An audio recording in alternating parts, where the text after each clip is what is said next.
Now, we got to think about the chaotic domain for a minute. The chaotic domain is where you don't know what's going to happen. And anything could happen, positive or negative. Anything can happen. And so you can think about the chaotic domain as the birthplace of order. It's the place from which order emerges. Well, it's akin in some sense. Remember what happens in Pinocchio. So Pinocchio goes down into the depths and then into the whale to rescue his father. He goes to the most frightening place possible. And he tests himself against it. And he rescues his father and he brings him up to the surface. But the consequence of that is that he dies. But what dies is the stupid puppet. And so the question is, well, to the degree that you're a stupid puppet, are you willing to let that die? And the answer to that is, it depends on the degree to which you're actually a stupid puppet.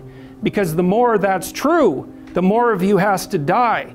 And it's not something trivial. That's why these myths insist upon the horror of the thing that lurks, so to speak, is that that death might be enough to actually kill you if you're not properly prepared for it. And that's what happens to people who are extraordinarily traumatized, for example. It's like huge parts of them are killed, and they often don't recover. So it's no joke. Well, and then of course this is often acted out in the real world too. If, you know, this can happen on a psychological basis. And so your own psychological experiences can be enough to radically disrupt and hurt you. But it can be worked out in the real world too, because if you're wandering around naively with your eyes closed and you run into someone who's really psychopathic, they'll take you apart and you'll have no defense against it whatsoever because you're too blind and naive. And if you encounter someone like that and they leave you in the ashes, which they might, it's certainly possible that you'll never recover from it. You just will not be able to handle the aftermath, but also you won't be able to handle the fact that something like that could actually happen. And that's really the nature of trauma. You cannot believe that that could actually happen. And that's an encounter, it's almost always, and this has been the case, certainly been my clinical experience. What traumatizes people is malevolence. It's not tragedy, although tragedy can traumatize people if it's severe enough. But generally, no, people can withstand tragedy. They are done in by real malevolence. And so sometimes it's the realization of their own malevolence that does them in. But when that isn't the case, they encounter someone who's out there in the world who's actually operating to hurt them. And so, and if the person is psychopathic enough, and this actually goes beyond pure psychopathy, because at least the psychopath has the sense to be self-interested. You can go far farther than that, where you're perfectly willing to hurt yourself as long as you hurt the other person at the same time. What they want to say is, life means nothing to me, nothing. But I'm perfectly willing to make as many people as I possibly can suffer before I demonstrate that. And so that's a step past psychopathy. And if you encounter that in someone, or in yourself, that's going to be a deeply unsettling experience. And the idea behind many of these stories is that you cannot figure out what to do about that before you have an encounter like that.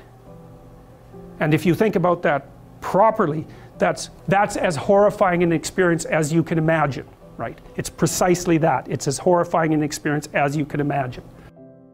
Freud certainly posited that many forms of psychological distress were a consequence of childhood trauma of various sorts.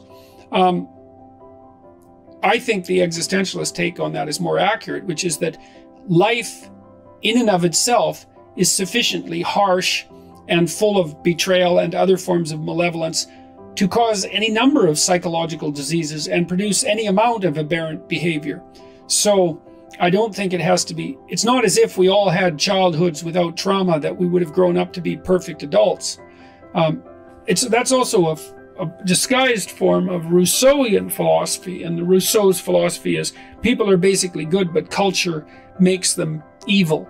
And that's not true. People are basically good and evil, and culture fortifies the possibility of both, adds strength to the possibility of both.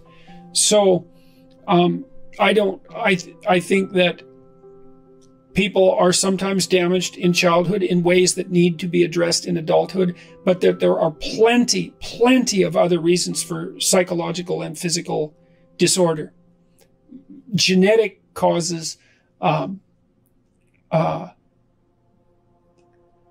causes related to all sorts of physical diseases, No, it's way too simple. It's way too simple, a hypothesis. And it's caused an awful lot of trouble because a lot of simple-minded therapists always assume that if someone is having psychological problems in adulthood, it must be because they had childhood trauma. And everybody has an unhappy childhood to some degree, so you can always find something.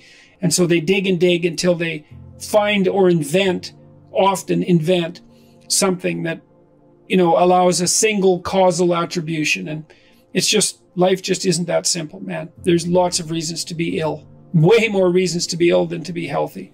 You have to go somewhere. So let's say, well, you want to figure out where you want to go, and you need to figure out how do you get there.